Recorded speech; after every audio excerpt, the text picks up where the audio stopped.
উচ্চ মাধ্যমিক রাষ্ট্রবিজ্ঞান থার্ড সেমিস্টার। দেখো তোমাদের যাদের রাষ্ট্রবিজ্ঞান সাবজেক্ট রয়েছে এবং তোমরা যারা থার্ড সেমিস্টারে এবার যারা থার্ড সেমিস্টার তোমরা এক্সাম দিতে চলছো, দেখো তোমাদের কিন্তু 100% কমন সাজেশন নিয়ে এসেছি। তবে এটি কিন্তু অবশ্যই রয়েছে সমসাময়িক বিশ্বের নিরাপত্তা। এই সমসাময়িক বিশ্বের নিরাপত্তার মধ্যে কিন্তু দেখো তোমাদের সিলেবাসে কিন্তু ইউনিট 3 রয়েছে। সেই ইউনিট 3 এর মধ্যে রয়েছে সমসাময়িক বিশ্বের নিরাপত্তা। এর আগে কিন্তু পার্ট 1 দিয়েছি, আর বিগত ভিডিওগুলো তো দিয়েছি, তোমরা ডেসক্রিপশন লিংকে পেয়ে যাবে অথবা তোমরা প্লে লিস্টে পেয়ে যাবে। তো চলো দেখে নেওয়া যাক তোমাদের ইউনিট 3 এর মধ্যে রয়েছে আজকে রয়েছে, তোমরা দেখতেই পারছো যে রাষ্ট্রবিজ্ঞান থার্ড সেমিস্টার, আর সেই সঙ্গে রয়েছে এমসিকিউ প্রশ্ন উত্তর সম্পূর্ণ সাজেশন উত্তর দেখো কমন। দেখো প্রথমেই আমি বলে দিচ্ছি, দেখো বলেছিলাম ইউনিট 3 এর মধ্যে রয়েছে সমসাময়িক বিশ্বের নিরাপত্তা। তো এখানে পরীক্ষা আসার মতো সেই গুরুত্বপূর্ণ প্রশ্নগুলি তোমাদের উপস্থাপন করতে চলেছি পার্ট 2। দেখো এখানে আমি প্রথমেই বলবো প্রথম কোয়েশ্চেন। দেখো প্রথম কোয়েশ্চেন রয়েছে মানব নিরাপত্তার প্রধান লক্ষ্য কি। দেখো মানব নিরাপত্তার প্রধান লক্ষ্য কিন্তু মানুষের সুরক্ষা, অর্থাৎ তোমাদের কিন্তু C is the correct answer, মানুষের সুরক্ষা। এরপরে রয়েছে দেখো তোমাদের সেকেন্ড কোয়েশ্চেন রয়েছে নিরাপত্তার প্রচলিত মূলত কিসের উপর গুরুত্ব দেওয়া হয়। উত্তর কিন্তু হবে রাষ্ট্র কিন্তু দেখো নিরাপত্তার যে প্রচলিত ধারণা, সেই ধারণার মূলত কিসের উপর গুরুত্ব দেওয়া হয়, রাষ্ট্র, দেশ। ঠিক আছে, অর্থাৎ তোমাদের এই ইজ দ্য কারেক্ট আনসার। এরপরে রয়েছে 3 নম্বরের কোয়েশ্চেন, মানব নিরাপত্তার ধারণাটি জনপ্রিয় করে কোন সংস্থা। দেখো জনপ্রিয় করে কিন্তু ইউএনডিপি, অর্থাৎ তোমাদের C is the correct answer, UNDP. পরে কোশ্চেন আমরা দেখে নিচ্ছি চারে বলা হয়েছে নিরাপত্তার অপ্রচলিত ধারণার অন্তর্ভুক্ত নয় কোনটি। এখানে কিন্তু কোশ্চেন ভালো করে আগে পড়ে নেবে। নয় বলেছে, নয় মানে নিরাপত্তার অপ্রচলিত ধারণার অন্তর্ভুক্ত নয় কোনটি। এটি কিন্তু রয়েছে, উত্তর কিন্তু হবে যুদ্ধ, অর্থাৎ তোমাদের C is the correct answer, যুদ্ধ। ঠিক আছে, পরে কোশ্চেন আমরা দেখে নিচ্ছি তোমাদের কোল্ড ওয়ার মানে ঠান্ডা লড়াই। এই ঠান্ডা লড়াই বা ঠান্ডা যুদ্ধ বলতে কি বোঝায়। দেখো আদর্শগত সংঘাত। ঠিক আছে, আদর্শগত সংঘাত, কোনো মারামারি নয়, কিছু নয়, কিন্তু ঠান্ডা লড়াই, একদম বলা যায় স্নায়ু যুদ্ধের মতো ঠান্ডা লড়াই। এরপরে রয়েছে তোমাদের 6 পারমাণবিক অস্ত্র বিস্তার রোধ চুক্তি কোনটি। দেখো পারমাণবিক অস্ত্র বিস্তার রোধ চুক্তি হলো দেখো এনপিটি। ঠিক আছে, অর্থাৎ তোমাদের উত্তর কিন্তু C is the correct answer, NPT. এরপরে রয়েছে দেখো তোমাদের সাথে এনপিটি স্বাক্ষরিত কত সালে, 1968 সালে। 1968 সালে কিন্তু স্বাক্ষরিত হয়। এরপরে রয়েছে দেখো তোমাদের সিটিবিটি। এই সিটিবিটির সম্পূর্ণ রূপ কি। দেখো সিটিবিটির সম্পূর্ণ রূপ কিন্তু এটি কিন্তু খুবই খুবই গুরুত্বপূর্ণ এবং ভিভিআই কোয়েশ্চেন। দেখো সিতে সেন্ট্রাল, টিতে টেস্ট ব্যান্ড ট্রেটি। ঠিক আছে, সেন্ট্রাল টেস্ট ব্যান্ড ট্রেটি, অর্থাৎ তোমাদের C is the correct answer. এরপরে রয়েছে দেখো তোমাদের নয়ে বলা হয়েছে সন্ত্রাসবাদ নিরাপত্তার কোন ধারণার অন্তর্গত। দেখো সন্ত্রাসবাদ যে রয়েছে, টেররিজম, সেই টেররিজম যে সিকিউরিটি কোন ধারণার অন্তর্গত, এটি কিন্তু অপ্রচলিত। ঠিক আছে, অর্থাৎ তোমাদের B is the correct answer, অপ্রচলিত দেখো ধারণার অন্তর্গত, অর্থাৎ তোমাদের B is the correct answer. এরপরে রয়েছে তোমাদের 10 নম্বরে ফুড ওয়ার্ল্ড হেলথ অর্গানাইজেশন প্রধানত কোন নিরাপত্তা নিয়ে কাজ করে। অবশ্যই স্বাস্থ্য নিয়ে কাজ করে, হেলথ নিয়ে কাজ করে, এই মানে কিন্তু হেলথ। এরপরে রয়েছে তোমাদের 11 পরিবেশ দূষণ কোন ধরনের নিরাপত্তার সমস্যা। দেখো অপ্রচলিত নিরাপত্তার কিন্তু সমস্যা। এই কোশ্চেনটি খুবই খুবই ভিভিআই গুরুত্বপূর্ণ কোশ্চেন। এরপরে রয়েছে দেখো তোমাদের জাতীয় নিরাপত্তা বলতে কি বোঝায়। দেখো জাতীয় নিরাপত্তা বলতে বোঝায় কিন্তু দেখো রাষ্ট্রের সুরক্ষা। দেখো আমি রানিং করে বলছি এই জন্যই, তার কারণ বৃষ্টি হচ্ছে, বাজ পড়ছে। ঠিক আছে, অবশ্যই তোমাদের কিন্তু দেখতে হবে, তাই আমি রানিং করে বলছি যে রাষ্ট্রের সুরক্ষা, উত্তর কিন্তু বি। এরপরে রয়েছে তোমাদের 13তে বলেছে হিউম্যান সিকিউরিটি, মানব নিরাপত্তা শব্দটি প্রথম ব্যবহৃত হয় কত সালে, 1994 সালে, অর্থাৎ তোমাদের রয়েছে এ ইজ দ্য কারেক্ট আনসার, 1994 সালে। এরপরে রয়েছে দেখো তোমাদের 14 সাইবার অপরাধ কোন নিরাপত্তার অন্তর্গত। সাইবার অপরাধ দেখো অপ্রচলিত নিরাপত্তার কিন্তু অন্তর্গত। এরপরে রয়েছে দেখো তোমাদের 15, এর আগের ভিডিওতে পেয়েছি আমরা 9/11 যে হামলা হয়েছে, 9/11 হামলা কোন দেশে হয়েছিল। দেখো উত্তর কিন্তু হবে আমেরিকার টুইন টাওয়ারে। এই আমেরিকার টুইন টাওয়ারে কিন্তু এই 9/11 হামলা হয়েছিল। এরপরে 16 আল কায়দা কি। আল কায়দা কিন্তু একটি সন্ত্রাসবাদী সংগঠন। ঠিক আছে, সন্ত্রাসবাদী সংগঠন, B is the correct answer. এরপরে রয়েছে দেখো তোমাদের 17, নিরাপত্তার প্রচলিত ধারণার প্রধান ভূমিকা পালন করে। দেখো রাষ্ট্র, অবশ্যই রাষ্ট্র নিরাপত্তার প্রচলিত ধারণার ভূমিকা পালন করে কোনো দেশ বা কোনো রাষ্ট্র। 18, খাদ্য সংকট কোন ধরনের নিরাপত্তা? মানব নিরাপত্তা। অর্থাৎ তোমাদের এই ইজ দ্য কারেক্ট আনসার, মানব নিরাপত্তা হলো খাদ্য সংকটের খাদ্য সংকট এক ধরনের নিরাপত্তার সমস্যা হলো মানব নিরাপত্তা। এইডস, এইডস কোন ধরনের নিরাপত্তার সমস্যার উদাহরণ? স্বাস্থ্য, ঠিক আছে, স্বাস্থ্য, সরি, এটি কিন্তু তোমাদের B is the correct answer. দেখো তোমরা যারা এই থার্ড সেমিস্টার যারা পরীক্ষা দিতে চলছো এবং থার্ড সেমিস্টার একদম ফাইনাল থার্ড সেমিস্টার, তোমরা তোমাদের যাদের পল সায়েন্স রয়েছে, এই পল সায়েন্সের জন্য তোমাদের প্রত্যেকটি অর্থাৎ ইউনিট ওয়ান থেকে ইউনিট ওয়ান থেকে একদম একদম 6 পর্যন্ত, ইউনিট 1 টু একদম 6 পর্যন্ত যত ইউনিট তোমাদের রয়েছে সম্পূর্ণ পিডিএফ পেয়ে যাবে। যারা পিডিএফ নেবে 7890404016 এই নাম্বারে হোয়াটসঅ্যাপ করবে, আর 9062386679 এই নাম্বারে তোমরা পেমেন্ট করবে। চ্যাপ্টার ওয়াইজ সাজেশন 100% কমন কিন্তু আসবে, এটুকু আমি তোমাদের গ্যারান্টি এবং ভরসা দিয়ে বলতে পারি যে তোমরা যারা পিডিএফ নেবে তোমাদের কোনো প্রবলেম হবে না। হোয়াটসঅ্যাপে পেয়ে যাবে পিডিএফ, তোমরা ডাউনলোড করে নিতে পারবে, জেরক্স করে নিতে পারবে, কোনো প্রবলেম নেই। সুতরাং যারা পিডিএফ নেবে অবশ্যই আমাকে জানাবে। ওকে, হোয়াটসঅ্যাপ করে যারা নেবে না তারা হোয়াটসঅ্যাপ করবে না। তোমাদের মূল্যবান কমেন্ট করতে পারো কিন্তু হোয়াটসঅ্যাপ করবে না, যারা নেবে তারাই কমেন্ট করবে। চলো দেখে নিচ্ছি 20তে নিরাপত্তা প্রচলিত ধারণার মূল উৎস কি? দেখো সামরিক কিন্তু শক্তি। নিরাপত্তার প্রচলিত ধারণার, এখানে প্রচলিত মনে রাখতে হবে, নিরাপত্তার প্রচলিত ধারণার মূল উপাদান হলো সামরিক শক্তি। এরপরে রয়েছে ন্যাটো একটি কি? দেখো ন্যাটো কিন্তু একটি সামরিক জোট। নর্থ আটলান্টিক টেরিটরি অর্গানাইজেশন, সম্ভবত অর্গানাইজেশন, আমার ভুল হতে পারে, নর্থ আটলান্টিক টেরিটরি অর্গানাইজেশন, ঠিক আছে, তো ট্রেটি অর্গানাইজেশন, তো এটা আমার ভুল হতে পারে, তোমরা অবশ্যই বলবে। তো এটি কিন্তু একটি সামরিক জোট। এই ন্যাটোর কিন্তু বর্তমানে তেমন কোনো ভ্যালু নেই। এই ন্যাটোর যে শক্তিশালী যে পাওয়ার ছিল সেই পাওয়ার কিন্তু দিন দিন হারিয়ে ফেলেছে। তার কারণ ন্যাটোর মেইন সদস্য ছিল কিন্তু মানে প্রধান ছিল কিন্তু আমেরিকা। ওকে, তারপরে তো ব্রিটেন রয়েছে, অন্যদিকে ফ্রান্স, জার্মানি, এরকম সদস্য যুক্ত রাষ্ট্র রয়েছে, কিন্তু মেইনলি ন্যাটো আমেরিকা যুক্তরাষ্ট্র। এরপরে রয়েছে দেখো তোমাদের 22, জলবায়ুর পরিবর্তন কোন নিরাপত্তার অন্তর্গত? মানব নিরাপত্তার অন্তর্গত। অর্থাৎ তোমরা বলতে পারো তোমাদের B is the correct answer. এরপরে রয়েছে 23, ইউএনডিপি এর ফুল ফর্ম কি?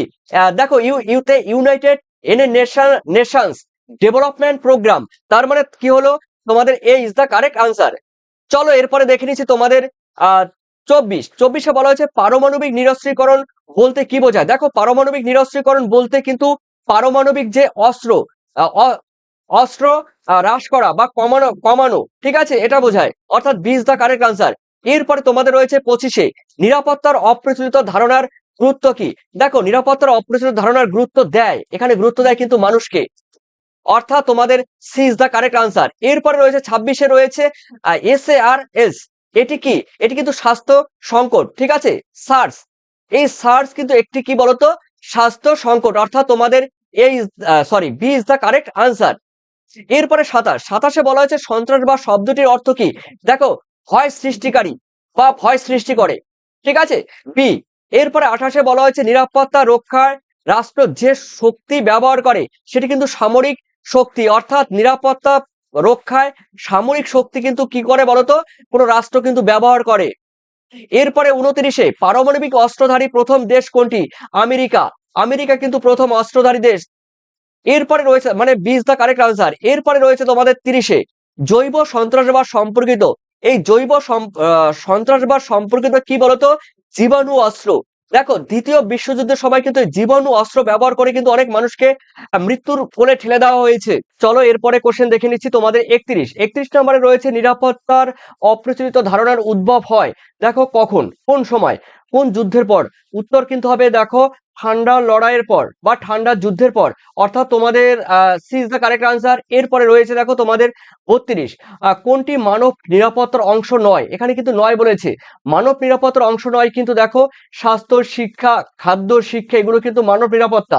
তো নিরাপত্তার অংশ নয় কিন্তু পারমাণবিক অস্ত্র প্রতিযোগিতা, অর্থাৎ পারমাণবিক অস্ত্র প্রতিযোগিতা এটি কিন্তু মানে মানব নিরাপত্তার অংশ নয়। কোশ্চেন ভালো করে আগে পরীক্ষার সময় পড়ে নেবে, লাস্টে কিন্তু নয় থাকে, নয় বা না থাকে তখন কিন্তু অনেকে তোমরা মিস্টেক করবে, তাই কোশ্চেনটি ভালো করে পড়ে নেবে। ভারত কোন সালে পারমাণবিক পরীক্ষা করে? দেখো 1974, 1974, 75 সালে, ঠিক আছে, 1974 কিংবা 75 সালে পারমাণবিক কি করে বলতো পরীক্ষা করে পোখরানে। 1974, 75-এ পারমাণবিক পরীক্ষা করে পোখরানে, রাজস্থানের। এরপরে রয়েছে দেখো তোমাদের রাজস্থান, পোখরান কোথায় অবস্থিত? এই দেখো আছে পোখরান রাজস্থানে অবস্থিত। এরপরে রয়েছে পরে কোশ্চেন, অপারেশন ডেজার্ট স্টর্ম সম্পর্কিত কি? দেখো অপারেশন ডেজার্ট স্টর্ম কিন্তু একটি উপসাগরীয় যুদ্ধ, ঠিক আছে, একটি উপসাগরীয় বা গালফ কান্ট্রি, যে গালফ কান্ট্রি গুলো রয়েছে সেই উপসাগরীয় যুদ্ধ বলতে এখানে ইরাক, ইরান, সৌদি আরব, ওমান, কাতার, এই যে দেশগুলো রয়েছে, বাহারিন, এগুলো। এরপরে রয়েছে দেখো তোমাদের 36-এ মানব নিরাপত্তা ধারণা দেন, গুরুত্ব দেয়, ধারণার গুরুত্ব দেয় দেখো ব্যক্তিকে। দেখো মানব নিরাপত্তা, মানব মানব মানে মানুষের, তার মানে কি ব্যক্তিকে ব্যক্তিকে নিরাপত্তা দেয়, এটার উপরে বিশেষ করে গুরুত্ব বা ফোকাস করা হয়। এরপরে 37-এ 37-এ রয়েছে বায়োলজিক্যাল ওয়েপন্স কনভেনশন। এই বায়োলজিক্যাল ওয়েপন কনভেনশনস, অর্থাৎ দেখো ওয়েপন্স মানে অস্ত্র, ঠিক আছে, অস্ত্র। তো এই কনভেনশন স্বাক্ষরিত হয় কত সালে? দেখো 1972 সালে, অর্থাৎ তোমাদের ইজ দ্য কারেক্ট আনসার 1972 সালে। চলো পরের কোশ্চেন দেখে নিচ্ছি, খাদ্য নিরাপত্তা বলতে কি বোঝায়? খাদ্যের পর্যাপ্ত যোগান, অর্থাৎ ইজ দ্য কারেক্ট আনসার, খাদ্যের কিন্তু পর্যাপ্ত যোগান হলো খাদ্যের নিরাপত্তা। এরপরে 39-এ কোনটি নিরাপত্তার প্রচলিত ধারণার উদাহরণ? দেখো যুদ্ধ, অর্থাৎ B is the correct answer. এরপরে দেখে নিচ্ছি সাইবার সিকিউরিটি, এই সাইবার সিকিউরিটি সম্পর্কিত কি? দেখো একটি কিন্তু কম্পিউটার ও ইন্টারনেটের কিন্তু ব্যাপার, ঠিক আছে, তোমরা সবাই জানো এই কোশ্চেনটি। এরপরে রয়েছে 41-এ রয়েছে দেখো রাষ্ট্রের নিরাপত্তা রক্ষার প্রধান প্রতিষ্ঠান, দেখো প্রতিষ্ঠান হলো দেখো সেনাবাহিনী। উত্তর কিন্তু হবে C is the correct answer, রাষ্ট্রের নিরাপত্তা রক্ষার প্রধান প্রতিষ্ঠান সেনাবাহিনী। এরপরে রয়েছে দেখো তোমাদের 42, পরিবেশ নিরাপত্তার সঙ্গে জড়িত কি রয়েছে? দেখো জলবায়ুর পরিবর্তন, অর্থাৎ এ ইজ দ্য কারেক্ট আনসার, জলবায়ুর পরিবর্তন। কোশ্চেন ভালো করে পড়বে, বুঝবে, দেখবে আনসার করতে পারবে। কোনো কোশ্চেন তোমাদের জানা নেই, জানো না, না জানলেও তোমরা কোশ্চেনটি ভালো করে পড়বে, মাথার মধ্যে ঢুকাবে, তারপর অপশনগুলো দেখবে, দেখলে তোমরা কিন্তু উত্তরগুলো পারবে, ঠিক আছে। এরকম কিছু কোশ্চেন থাকে যে কমন পড়ে না, দুই একটি কোশ্চেন থাকে কমন পড়ে না, তখন তোমরা কি করবে? ভালো করে পড়বে। যেহেতু তোমাদের প্রথম ইউনিট থেকে ষষ্ঠ ইউনিট পর্যন্ত তোমাদের পড়া হয়ে গেছে, কোনো কোশ্চেন ঘুরিয়ে দিলে বা কোশ্চেনটি এদিক ওদিক করে দিলে তোমরা কিন্তু কোশ্চেনটি ভালো করে পড়ে উত্তর করবে, দেখবে উত্তর কিন্তু সঠিক হবে। কোনটি আন্তর্জাতিক সন্ত্রাসবাদের উদাহরণ? দেখো 9/11 যে হামলা হয়েছিল, 9/11 একটু আগে বলেছিলাম মার্কিন যুক্তরাষ্ট্রের টুইন টাওয়ারে 9/11 যে হামলা হয়েছিল সেটি। এরপরে রয়েছে দেখো আর্মস রেস বলতে কি বোঝায়? অস্ত্র প্রতিযোগিতা। দেখো আর্মস আর্মস মানে অস্ত্র প্রতিযোগিতা, আর্মস রেস বলতে বোঝায় অস্ত্র প্রতিযোগিতা। এরপরে রয়েছে 45-এর নিরাপত্তার প্রচলিত ধারণার অনুযায়ী প্রধান বিপদ কি? দেখো যুদ্ধ, ঠিক আছে, অর্থাৎ ইজ দ্য কারেক্ট আনসার যুদ্ধ। এরপরে রয়েছে 46-এ গ্লোবাল ওয়ার্মিং সঙ্গে সম্পর্কিত কি? পরিবেশগত, দেখো পরিবেশগত নিরাপত্তা, গ্লোবাল ওয়ার্মিং মানে বিশ্ব উষ্ণায়ন, বিশ্ব উষ্ণায়ন, ঠিক আছে, উষ্ণায়ন বিশ্ব উষ্ণায়ন, ঠিক আছে, এটা বিশ্ব, তারপরে উষ্ণায়ন। এরপরে রয়েছে দেখো ইউএন এর প্রধান উদ্দেশ্য কি? দেখো ইউএন এর প্রধান উদ্দেশ্য কিন্তু আন্তর্জাতিক যে শান্তি, সেই আন্তর্জাতিক শান্তি রক্ষা করা হলো ইউএন এর প্রধান উদ্দেশ্য। এরপরে 48-এ রয়েছে নিরাপত্তার অপ্রচলিত ধারণার অন্তর্ভুক্ত করে, দেখো স্বাস্থ্য, পরিবেশ আর খাদ্য, ঠিক আছে, এগুলোর সবগুলোই কিন্তু নিরাপত্তার অপ্রচলিত ধারণার কিন্তু সঙ্গে অন্তর্ভুক্ত রয়েছে সবগুলোই। এরপরে 49-এ ভারত দ্বিতীয় পারমাণবিক পরীক্ষা করে, দেখো ভারত দ্বিতীয় পারমাণবিক পরীক্ষা করে 1900 দেখো 98 সালে, ঠিক আছে, 1998 সালে। কার আমলে, কোন প্রধানমন্ত্রীর আমলে?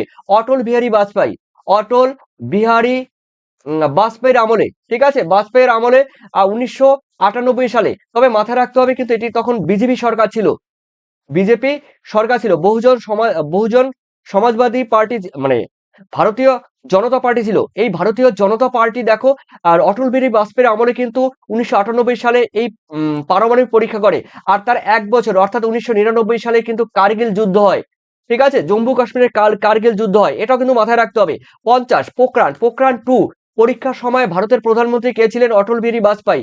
দেখো, অর্থাৎ C is the correct answer, Atal Bihari Bajpayee. দেখো তোমাদের বলে দিচ্ছি, দেখো তোমাদের যারা তোমরা থার্ড সেমিস্টার পরীক্ষা দেবে, তোমাদের যারা পিডিএফ নেবে, পিডিএফ নিতে গেলে কিন্তু তোমাদের এই হোয়াটসঅ্যাপ 7890404016 এই নম্বরে তোমাদের হোয়াটসঅ্যাপ করতে হবে যারা পিডিএফ নেবে। তবে তোমাদের কিন্তু পেমেন্ট করতে হবে, এটা আমি বলে দিচ্ছি। আর এই পিডিএফ নিতে গেলে কিন্তু তোমাদের যারা ভিডিও দেখে আসবে, আমি 105 টাকা বলতে পারি, কিন্তু তোমরা বলবে যে ভিডিও দেখেছি, তখন তোমরা কিন্তু উল্লেখ করে দেবে 99 রুপিস তোমরা পেমেন্ট করলে কিন্তু তোমাদের প্রথম অধ্যায় থেকে ষষ্ঠ অধ্যায় অর্থাৎ প্রত্যেকটি ইউনিট, টোটালি ইউনিট গুলো একসঙ্গে পেয়ে যাবে পিডিএফ আকারে 99 টাকায়। আর যারা পেমেন্ট করবে 9062386669। ওকে, তো তোমরা অবশ্যই আমাকে কমেন্ট সেকশনে আমাকে কমেন্ট করে জানিও, যারা নেবে তারাই কিন্তু কমেন্ট করবে। আর অবশ্যই তোমরা কিন্তু পিডিএফ, তোমরা প্রত্যেকটি ভিডিওতে আমি বলি তোমরা পিডিএফ জেরক্স করে নিতে পারবে, আর না হলে তোমরা ডাউনলোড করে নিতে পারবে, কোনো প্রবলেম নেই। তো তার জন্য তোমাদের পেমেন্ট করতে হবে। যেহেতু আমি প্রত্যেকটি অধ্যায় ইউনিট থেকে খুঁটিয়ে বাছাই করা কোশ্চেনগুলো তোমাদের এই পিডিএফ আকারে উপস্থাপন করেছি, তারা নিলে অবশ্যই তোমাদের কিন্তু পেমেন্ট করতে হবে, যোগাযোগ করতে হবে। আর যারা নিতে পারবে না, তোমরা ভিডিও দেখে নাও, প্রয়োজন বোধে তোমরা স্ক্রিনশট দিয়ে নাও, ঠিক আছে। আর তোমরা কিছু মনে করো না, তোমরা স্ক্রিনশট দিয়ে নিতে হবে। আর যারা পিডিএফ নেবে তোমাদের মোবাইলে হোয়াটসঅ্যাপে পাঠিয়ে দেবো, তোমরা জেরক্স করে নিতে পারবে, ঠিক আছে। এরপরে যে অংশটি রয়েছে, দেখো এর পরের অংশটি রয়েছে 51 থেকে আমি কোশ্চেন, মানে 51 থেকে পুরো 100 পর্যন্ত, সেই 51 থেকে 100 পর্যন্ত যে কোশ্চেনগুলো রয়েছে উত্তর সহ, সেগুলো কিন্তু আমি তোমাদের পরবর্তী ভিডিওতে দেব। আর আগের ভিডিও তোমরা যারা এখনো দেখোনি, তোমরা কিন্তু ডেসক্রিপশন লিংকে গিয়ে তোমরা দেখে আসতে পারো। ওকে, আর তোমাদের মূল্যবান কমেন্ট অবশ্যই কমেন্ট সেকশনে জানিও, তাহলে তোমাদের প্রবলেম আমি বুঝতে পারবো। আর অবশ্যই নতুন হয়ে থাকলে লাইক, সাবস্ক্রাইব, কমেন্ট করে দিও। ধন্যবাদ তোমাদের সবাইকে। Thank you, bye, tata.